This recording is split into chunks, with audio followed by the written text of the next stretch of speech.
Olá, nós estamos começando mais uma edição do Diálogos, programa aqui da TV Opinião, em que a gente recebe uma série de pessoas para conversar sobre temas diversos. E a minha convidada de hoje, que eu queria dar as boas-vindas, é a professora Ana Márcia Diógenes, né? Estou chamando de professora porque acho que é a referência que muita gente vai ter. Ana Márcia Diógenes é jornalista, escritora, né? E tem um currículo aí vasto, que já atuou como gestora cultural, professora universitária, enfim. E a gente está aqui num papo para conversar um pouco de literatura. Dana, é um prazer grande, né? E estar aqui nesse ambiente assim, jornalístico e que espelha uma grande novidade também cada vez mais, né? Dos meios de comunicação, que eles vão crescendo em formatos diferenciados. E acho que todo esse grande esforço e criatividade que o Roberto Moreira tem, né? De ter criado isso aqui junto com vocês, e eu estar aqui hoje pela primeira vez está me dando um prazer muito grande. Obrigado, professora. A professora está aqui com a gente para conversar sobre um romance que ela está lançando, né? O nome é Buraco de Dentro. Isso. Ele vai ser lançado no sábado, no dia 9, no Passeio Público, às 11 horas, a partir das 11 horas, na verdade, né? Fica lá a sessão lá para receber os amigos e os leitores, né? Um lançamento da editora Patois. E eu queria que a professora falasse um pouco desse livro, né? E eu primeiro queria lhe perguntar em que momento esse livro ele entra na sua carreira literária, porque você tem outras publicações anteriores e tudo, como é que você chegou no romance, né? O que é que veio até chegar ao romance? Buraco de Dentro é uma ficção, né? É a minha 8ª publicação. Ela vem de uma caminhada desde 2017, quando eu lancei o primeiro, que foi um Infanto Juvenil. Desfulepante a felicitante, uma questão de gentileza, né? Eu recebi um desafio de falar de gentileza para adolescente sem ser piega, sem ser moralista, né? Aí depois eu fui me animando, mas estava mais tempo na universidade, não conseguia dividir ainda muito tempo. Mas aí até que quando foi em 2021 eu disse, é o meu tempo, é a minha hora, eu vou mergulhar. Aí eu voltei por contos, aí eu escrevi 2 contos, Péfaro Matante e Reze que Meus Pés Não Apontem para Você. Eles 2 estão na Amazon e eu também fiz de forma artesanal, costurado. Em seguida, eu lancei um livro bem pequeno, artesanal também, poesia e contos pequetitos, porque ele era bem pequenininho mesmo, também costurado. Uhum. Aí esse aí acabou, nem refiz ainda, porque dá mais trabalho costurar, né? É um livro de poesia, que é Rosa dos Ventos, que foi lançado ano passado pela editora Munimalismos. Fiz um jogo de tabuleiro de poemas, um infantil, que é sobre medo de injeção. Entrou injeção, saiu o quê? E agora Buraco de Dentro, que é o 8º. Então, nesta caminhada, eu acho que cada livro, ele prepara a gente para outro, né? Algumas pessoas me perguntam, você vai ficar no infantil, no juvenil, no adulto? Eu acredito que eu vou ficar mais no adulto. Mas eu já tenho outras produções encaminhadas, né? Outro infantil, outro de adolescentes, mas lançamentos futuros, né? Que eu vou trabalhando. O do ano que vem eu já tenho, não vou ainda dizer, mas eu já tenho um livro novo para a Bienal também, né? Do ano que vem. Mas eu acho que esse Buraco de Dentro ele me traz uma perspectiva bem diferente dos outros para mim, porque eu comecei com o Buraco de Dentro em 2023, para concorrer ao Prêmio Kindle, né? Então ele foi digital. Depois é que este ano ele passa a ser impresso. E o impresso, né, eu acho que ele tem uma vida tão própria que parece que eu estou lançando este ano, assim, total, e não ano passado, né? Porque a gente consegue pegar. Por mais que a gente se habitue ao mundo digital, a gente ainda tem muito essa questão do tato, né? De pegar, de folhear um livro. Eu circulo bem nos dois. Uhum. Mas eu gosto muito do livro impresso, de pegar, né? Então acho que o Buraco ele vem nesse sentido de me dar esse prazer do tato e de poder trazer uma história que ela não é real, é uma ficção, mas eu vi muitas pessoas em situação de rua, né? Também pessoas de catadores, e ele é como se fosse um pouquinho de cada uma dessas pessoas que juntas eu criei uma história onde elas pudessem caber. Infelizmente, elas cabem, né? Porque é uma realidade muito dura. O livro ele conta um pouco a história dessas pessoas vulneráveis, né? Dessas pessoas excluídas da sociedade, né? As pessoas que vivem ali à margem, tudo. Tem uma cena muito forte no começo e tudo assim. de onde que veio essa ânsia por essa coisa tão realista? Porque se você trabalha com inicialmente, tanto com a ficção para o público jovem ou para o público infantil, ele tem um certo filtro ali, tem certas lentes e tudo, verdade. Mas esse ele começa com uma imagem muito dura, né? Assim, de onde veio essa necessidade de contar uma coisa tão forte, assim, tão pesada? E esse universo, porque dele é uma curiosidade jornalística que você tinha, que se transformou em literatura? Juntou, sabe? Eu acho assim, a gente que é jornalista, né? Toda a minha formação no jornalismo, a gente convive com realidades muito duras. E quando eu fui pensando em escrever este livro, inicialmente eu ia escrever como se fosse um narrador que está vendo tudo aqui de cima, né? Como a gente diz, o narrador Deus, que está vendo tudo. Eu comecei a escrever dessa forma, mas depois eu pensei, não, eu quero escrever o próprio homem falando, né? O próprio personagem em fluxo de consciência. E eu pensei que se ele que está falando, e a realidade dele é dura, teria que ser de uma forma mais próxima da realidade. A história, ela não é real, né? Mas, assim, tem muito do que eu vi de várias pessoas, da convivência deles, assim, em ter que tirar algo do lixo e tentar escolher um pedaço que não mordido, o prazer de pegar uma comida que não foi, como fosse virgem de outras bocas, né? Como o personagem fala. A cena inicial, que é uma cena um pouco escatológica, aquela cena aconteceu de verdade, mas não aconteceu com uma pessoa de situação de rua, com uma pessoa que eu conheço, com um filho pequeno dela. Então, eu acho que eu fui buscando cenas que eu ouvi falar, que eu escutei, e que eu escutei também diretamente deles, né? Porque eu escutei pessoas que catam os recicladores, que vão levar para aqueles espaços onde eles vão vender, que era inicialmente a realidade dele, quando ele morava com a família, e depois, como diz assim, quando ele decai um pouco, né, e vai literalmente para a rua, que ele vai viver não do que vende do lixo, mas do que ele realmente cata para comer, né? E de onde é que veio essa história? Entre 2013 e 2014, eu trabalhei na Secretaria da Cultura, né, como secretária adjunta. E a gente funcionava ali onde hoje é o Cine Teatro São Luís. Sim, sim. Ficava no 6º andar.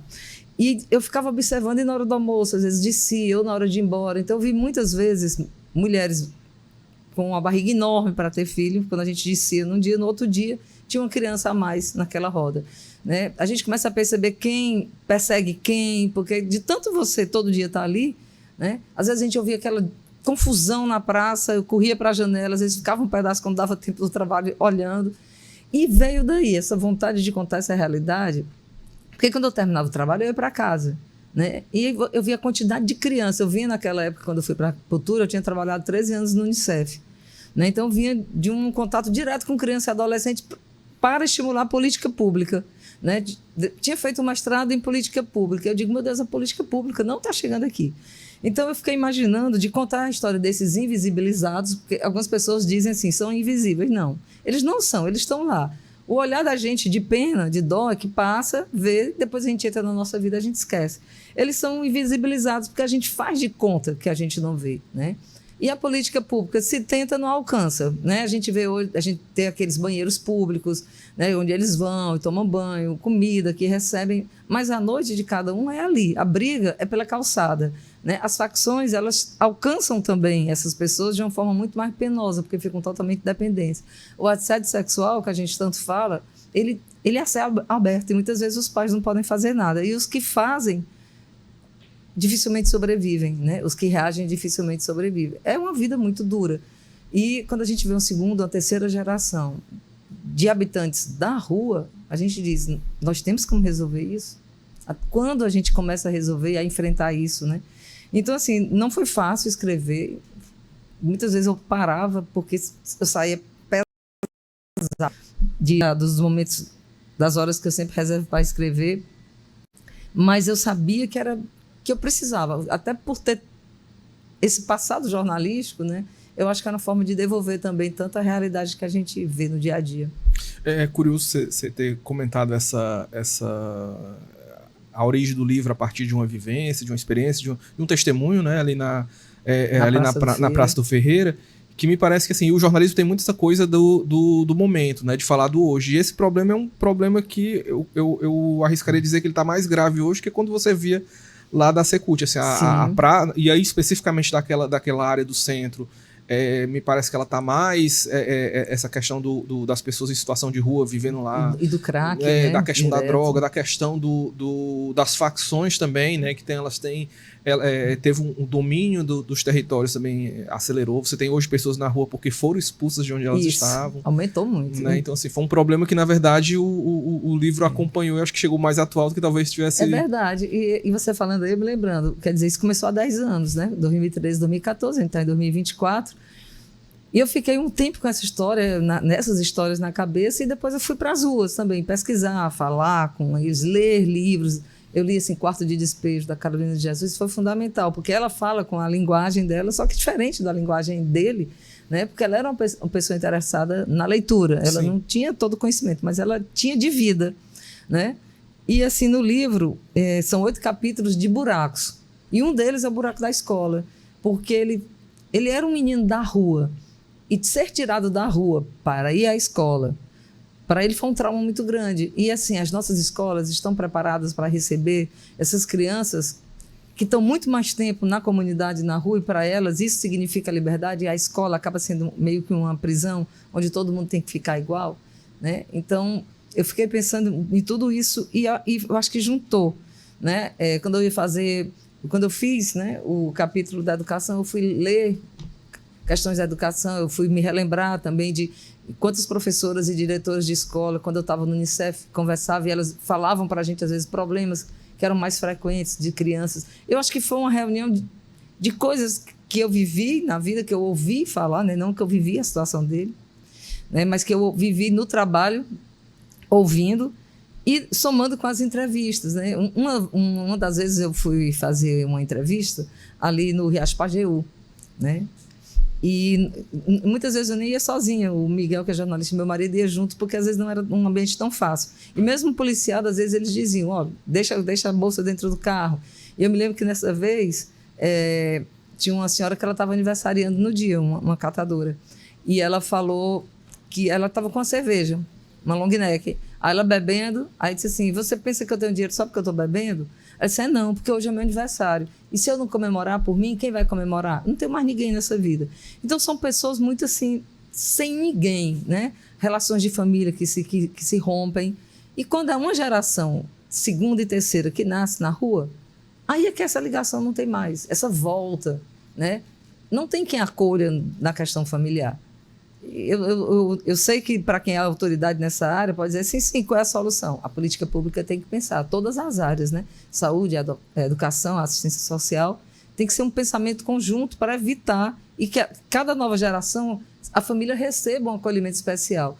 Porque muitas vezes o lar que é oferecido, a família não quer, porque está acostumada à liberdade da rua. Tem alguma questão da psicologia também que vai ter que trabalhar muito isso aí. Professor, uma coisa que eu achei que é interessante nesse método esse método de meio de reportagem, de pesquisa, né? Alguns autores fazem isso muito, né? Geralmente quem trabalha quem trabalha com a não ficção tem que realmente a passagem, mas nem todos os ficcionistas eles fazem essa mergulho, talvez essa reportagem aí. Quando é que chegava o ponto que você se permitia inventar e onde você não conseguia inventar, que você tinha que, na verdade, pegar um recorte, meio que montar uma concha de retalhos, várias histórias para montar um personagem? Um exemplo, Delano, quando eu resolvi que eles iam morar um tempo, se esconder embaixo, né, abaixo das calçadas, eu fiquei pensando, eu tenho que fazer algo bem realista, eu não conheço, né? Aliás, eu tenho pânico à barata, então, assim, para mim foi muito difícil. Né? Até assim, eu ia procurar qual é o som de uma barata, se uma pessoa mordeu uma barata, né? Até pesquisar para mim era muito difícil, mas quando chegou nessa hora de que eles iriam passar um período, né, no bueiro, eu fui atrás de como é um bueiro dentro, como é que é. Aí eu fui ver na prefeitura e no governo do estado, porque um é responsável por esgoto, o outro é responsável pela parte das águas pluviais, né? E eu fui ver e fui perguntar, é possível um homem mesmo de estatura mediana, não tão alto, ficar em pé embaixo, né? Então aí eu fui passar a entender que eu tive que fazer algumas visitas mais técnicas também, né? Eles foram me mostrar como era o desenho, aí a gente viu que dava para ficar, aí eu vou descrevendo, não, ficava mas quase um pouco curvado, né? Como é que era dentro, né? Era para ter rato? Não era para ter rato, mas tem, porque as pessoas jogam lixo, né? E E o que é interessante, porque assim, no próprio na tampa de um bueiro de águas pluviais, a água, quando escorre, né, alguns deles têm a grelha, os mais antigos, aquela grelha de ferro, que para o livro ela é muito importante, porque eu falo que os personagens afastam, né, e voltam, mas nem todos têm mais. Né, e eu fui em busca de um que tivesse, né, encontrei ali, lá perto do ginásio Paulo Sarazate, e eu fui ver como é que funcionava a história. Né? E, tipo assim, o livro ele não se situa em nenhuma cidade. Eu não falo de uma cidade. Mas eu tinha que ter uma cidade na minha cabeça, né? E eu imaginei, só para efeito meu, assim, eu fazia tipo um desenho, eu imaginava assim, quando eu dizia assim que eles queriam que o jardineiro da praça fosse embora para poder usar água, porque senão ele chamava a polícia e ele ia receber cacetada. Então eu imaginava a Praça do Ferreira, imaginava uma fonte, eu imaginava ali as ruas laterais, uma rua que não passasse carro, sabe? Eu tinha que ter uma cidade em mente. A cidade que eu mais tenho em mente é Fortaleza, né? Então, assim, essa mescla foi assim, então eu vou me permitir colocar uma família lá dentro, mas eu tenho que botar dentro de um aspecto técnico. Né? Que tipo de comida se joga mais em ruas centrais, dentro do bueiro? Né? Um exemplo. Eles procuravam um brinquedo quebrado, mas não se tem tanto brinquedo quebrado nos centros, porque nem todas as cidades as pessoas moram mais no centro, elas vão saindo. Aí eu tinha que ter isso em mente. Então, assim, até lixo eu passei a olhar para poder ter essa ideia. Né? Para mim, foi algo assim, um laboratório muito grande. Né? E eu tenho uma amiga que ela diz assim, Ana, eu nunca mais vi um morador de rua do mesmo jeito. Ela diz que olha e passou a andar com um biscoito dentro do carro, porque ela diz que, sei lá, está pegando o filho para levar para a escola, para deixar, sabe que vai ter conforto na ida e na volta, e aquelas crianças, ou o adulto, ou o idoso. Né? A gente tem muito idoso abandonado também, né? Nos centros das cidades. Ela disse assim, como é que pode? Ela fica dizendo assim, quando adoece, quando tem uma dor de dente. Aí eu fui procurando muitas essas situações, né? O teu personagem tem dor de dente, né? Quer dizer assim, tem várias situações, eu ia dizendo mais coisas, mas para não dar spoiler, né? Para quem não leu, mas assim, tem várias situações que a gente passa e tem onde procurar apoio e essas pessoas não têm. Tem, mas nem todo mundo tem o acesso, né? Porque até a comunicação, se a gente for imaginar a comunicação como um direito, é um direito que dá acesso a outros, mas se você não sabe que tem direito, você não consegue chegar a outro, né? Você não sabe se tem direito a ir num dentista, num posto de saúde e tal, né? Vamos supor, na faculdade de odontologia, é gratuito no dia tal. A pessoa só vai lá se souber qual é o dia e que é gratuito. Então, quem diz isso para todas essas pessoas que não têm acesso? Né? Então, nesse sentido, foi pesado para mim também. Quando terminava, às vezes que eu ia me deitar, eu botava uma música diferente, um som diferente, ia ler um livro totalmente diferente, para poder também repor a minha própria energia. Preciso que você comentasse em relação assim, pela escolha da literatura mesmo, como é que era produzir literatura diante de um tema desse, porque assim, você traz uma realidade muito dura, né, e uma realidade que ela demanda para quem tem alguma sensibilidade ação, né? Porque não é uma coisa tipo assim, que pena, que triste, né? É uma coisa que você realmente, a gente tá aqui, que a gente começou a falar, você falou da questão da necessidade de políticas públicas, de que leitores lhe perguntam, sim, é a solução, você tem essa coisa. E como é a produção da literatura, que às vezes é assim, é uma questão até antiga, né? Se tem uma utilidade, se não tem, para que a literatura e por que a literatura diante de um problema como esse, né? Eu estava uma vez num curso de escrita, tem a parte de escrita, a parte também de clube de leitura, e uma pessoa estava dizendo assim, a literatura tem que ter um propósito, ela tem que ter um foco, e a discussão era justamente isso. Nem sempre, mas ela pode ter. E ela não é que ela vai ser, né, a linha da autoajuda, não é a linha só da crítica política, mas você pode fazer uma crítica política, você pode estar falando, né, de questões assim, psicológicas e existenciais, sem necessariamente ser autoajuda. Quando eu comecei a pensar nisso, e eu conversava com algumas outras escritoras e escritores, eu falo mais escritoras porque eu sou de alguns coletivos de mulheres escritoras, mas assim, de uma forma geral, as pessoas dizem, você está fazendo um tema que pode ser que algumas pessoas não se interessem. Porque tem gente que quer literatura totalmente, não é que seja a fantasia, o realismo mágico, mas que tem uma literatura que não esteja ligada a nada especificamente da realidade. Eu disse, olha, eu quero fazer desta forma. Pode ser que eu faça outro, o próximo totalmente diferente.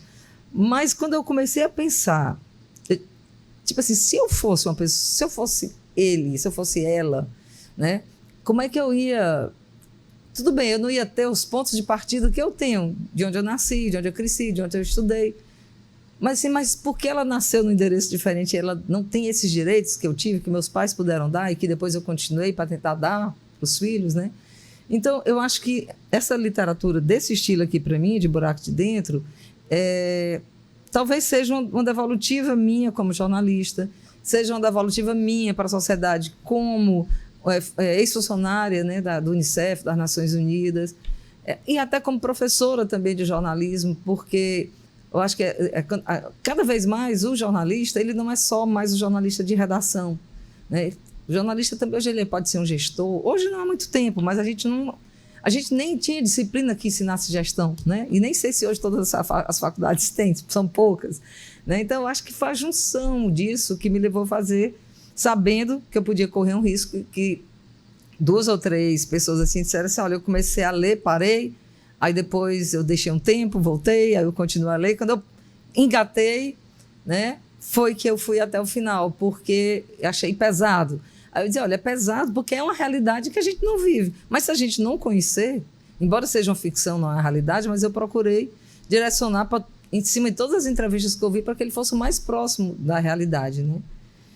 E outra coisa assim, que para mim foi difícil, porque é um homem falando, né? É um homem de pouca escolaridade e que não gostou da escola. Então eu tive que criar erros, entre aspas, né? Assim, erros porque no sentido do padrão normal, né? Do registro do português. Do português, mas que eles se repetissem numa frequência lógica, né? Porque também ninguém diz errado todas as palavras. E eu sou assim muito detalhista, eu reli 34 vezes para eu tentar ver se eu não deixava passar, e depois paguei uma revisora, né? Uma escritora que é revisora também, porque a tendência nossa é fazer o certo do que a gente aprendeu. Sim. Né? Mas o certo dele é outra lógica. E também falar como homem, né? E eu fui em busca de revisores críticos, né? Leituras críticas específicas, que foi do Demetrio Túlio, como jornalista, e do Ronaldo Salgado, que são pessoas que, além de jornalistas, são escritores. Sim. E têm essa vivência das ruas, da comunidade, dessa cobertura também, né? E eles foram muito importantes, né? E a primeira leitura minha era sempre a leitura também do Miguel Macedo, que é meu marido, porque além de ser jornalista, né, ele sempre cobriu muita área cultural, foi editor de caderno de cultura. Então, eu fico vendo por esse lado que ele pode dar essa primeira ajuda. Eu digo assim, pode bater. Uhum. Né? Porque se for só a leitura afetiva, não dá. Assim, pode bater. Aí depois dessa leitura eu vou passando para as outras mais críticas, que aí batem mais mesmo, né? Porque podem ter, não tem nenhuma proximidade. Então, essa junção me permitiu falar como homem, né? Mesmo na linguagem sexual mais direta, de um homem da rua, né? Que ele não pode ter geralmente ele não vai ter, né, aquele cuidado de dizer uma palavra mais afetuosa durante uma relação sexual. Não que ele não possa ter, mas é mais provável que ele não tenha, porque ele já foi criado dessa forma também, né? Bacana. Professora, eu queria que você comentasse de uma... Você é jornalista, né? Já é uma área muito difícil, aí você agora mergulhou na literatura. Que é um mercado difícil. Pois é, também. Que é outro mercado difícil. E eu queria que você comentasse uma coisa, porque você tem esse começo com a leitura, com a literatura, uma produção autoral, de autopublicação, inclusive, né? Autopublicação, inclusive, com um nível de artesania, de uma produção artística no próprio volume, né? E você tem essa participação, você tem vivido muito essa questão, como a gente já tinha conversado, você falado dos coletivos e tudo, e desse universo que tem de uma literatura que tem que botar o livro realmente embaixo do braço, tem que andar um pouco mais, gastar um pouco mais de chinelo, e acaba que trabalha com uma estrutura menor do que a gente tem das grandes editoras no Brasil, que a gente sabe que também não são tão grandes quanto em outros países, né? Como é que tem sido essa jornada de escritora? Tem sido bem interessante. Eu me lembro, logo no início, quando eu fiz um curso com Marcelino Freire, ele dizia assim, e ele é muito, muito engraçado, né, muito irreverente, ele dizia assim, escritor vende livro botando debaixo do sovaco. Ele disse que é a melhor forma de vender, né? Eu adapto para não andar totalmente aqui, até porque o nosso calor não dá, mas eu acho que eu tenho visto assim, que a gente tem que ir para qualquer canto que tenha um leitor. Eu vou dar assim uns exemplos.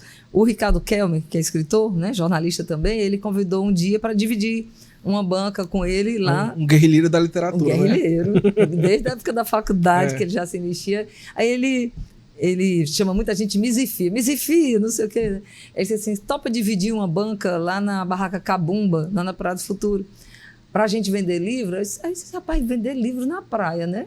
Antigamente era sanduíche natural, seja lá o que for, din-din, né? Castanha, livro, vamos. E foi muito interessante, né? Pessoas conhecidas, pessoas desconhecidas, poder falar nisso. Nos coletivos, tem muitas feiras literárias, né? Às vezes a gente vai para o centro da cidade, ou na quadra literária da BES, no CCBNB, em shopping, né? Tivemos também em shopping, em festivais literários de shoppings. E é interessante como as pessoas têm curiosidade, né? Eu costumo dizer assim, que se você for comprar um sanduíche, um refrigerante, às vezes é um preço de um livro. Mas quando a pessoa pergunta qual é o preço do livro, não sei o quê, eu vou pensar, eu volto aqui, eu venho mais tarde. Mas tem outros não, que vão e compram. Quando é no caso de criança e adolescente, os pais, criança principalmente, né? Os pais é que tem que ter o poder de decisão de compra. A criança às vezes quer, eu já vi pais dizendo, não, vamos ali lanchar primeiro, depois a gente volta. Então, assim, é um mercado difícil. No caso, eu tenho 2 livros tenho 3 livros por editoras, né? Que foi o primeiro, que na época era pela editora Duma, que agora está EDR, né? Uhum.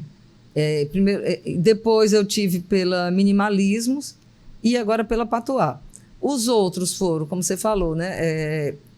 Totalmente independentes mesmo, artesanais, alguns costurados, né? 4 deles costurados, e aí eu resolvi criar um selo editorial. Não é uma editora, não tem CNPJ, mas eu criei um selo editorial que é Quixaitá, que é um dos nomes um nome em tupi de Quixadá, que é a cidade onde eu nasci, uhum. Né? Mas eu fiz o infantil por ele, porque eu também queria ter essa experiência. Aí eu fui às escolas, né, e tenho ido às escolas, mostrar os livros para ver se eles são adotados como paradidático. É muito difícil. Mas eu sigo neste rumo, nessa tentativa, né? Recebi convite para fazer exposição dos livros em um condomínio. Tem muitas crianças, vou. Porque eu acho que é a forma de alcançar diversos tipos de leitores, né? Como do mesmo jeito que tem no Cantinho do Frango, né? Tem restaurante, tem shopping, tem barraca de praia. Enfim, eu acho que é interessante ir à Flip, como eu já fui há 2 anos seguidos, levar os livros, mas eu acho que é interessante ir nesses locais, porque a gente alcança pessoas que não têm muito acesso e que passam a ter, né? Podem passar a ter interesse pelo livro. Eu tenho muitos deles que compram, não me conheciam. Assim, você tem perfil no Instagram? Sim, tenho. E passam a seguir, né? E já vi gente que disse, assim, que eu conheci nesse formato, que diz, eu vou para o seu lançamento lá no Passeio Público no sábado. Assim, que bom a gente poder formar público, sim, mesmo que seja desse formato meio cigano. Lembrando que ano passado eu fui com uma amiga que é jornalista, que é escritora, a Simone Pessoa, que eu conheci desde criança, da época de colégio.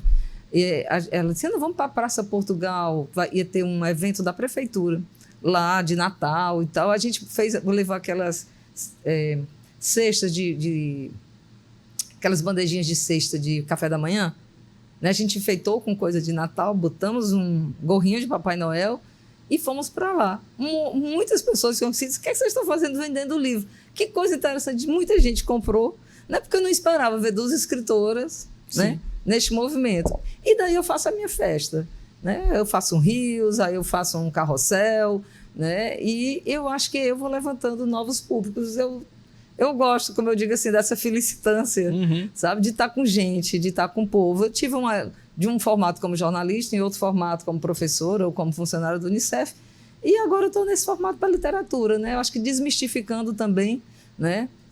Não ficando em nenhum pedestal maior porque a gente escreve. Eu acho que por escrever é que a gente tem que descer todos esses pedestais, degraus todos, né? Para a gente poder convencer as pessoas que isso é muito legal.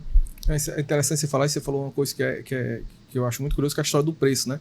As pessoas têm esse mito de que o livro é caro. E eu acho curioso que sempre se fala assim, o livro custa tanto, e você sabe que uma família que ganha um salário mínimo é o único produto que as pessoas evocam a miséria alheia pra E que não é perecível. criticar o preço, né? Porque, e que não- porque ninguém diz assim, olha, esse celular ele não pode custar isso porque a família ganha um salário mínimo. Nada que você compra. O livro... E o celular pode cair, quebrar É. e pode ser roubado. Não, tudo, né? E o Tudo. livro você pode passar para alguém, você pode ler. Tem muita gente que faz isso, lê, né? E às vezes passa para outras pessoas. E geralmente o autor, né, para quem está nos ouvindo, gente, o autor, ele fica, na grande maioria das vezes, com 10% do valor do livro, né?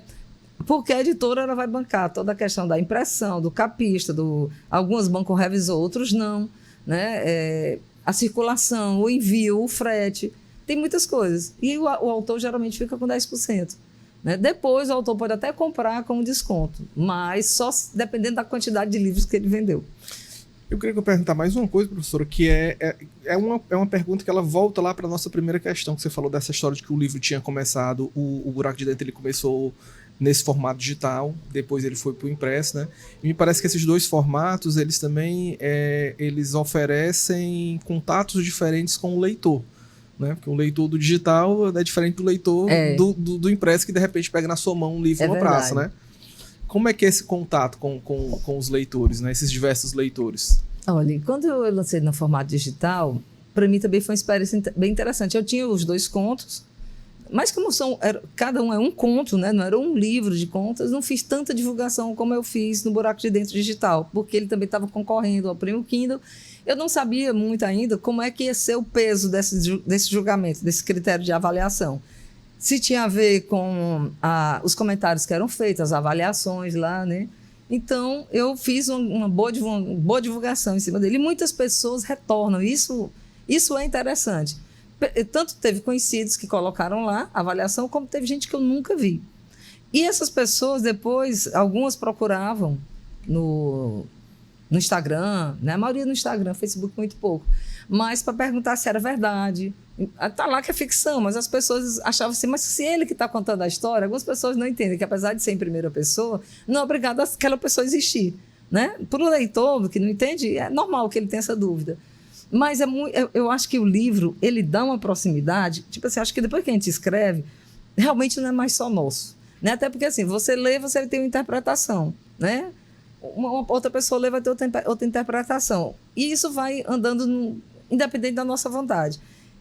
E o leitor, ele também se aposta um pouco. Um exemplo, quando ele ainda estava no digital, tem um clube de leitura aqui, o CPLI, que a Cris Menezes é que coordena, e eles fizeram com o Buraco de Dentro. O Buraco de Dentro e um livro e um conto meu, que é o Reze, que meus pés não apontem para você.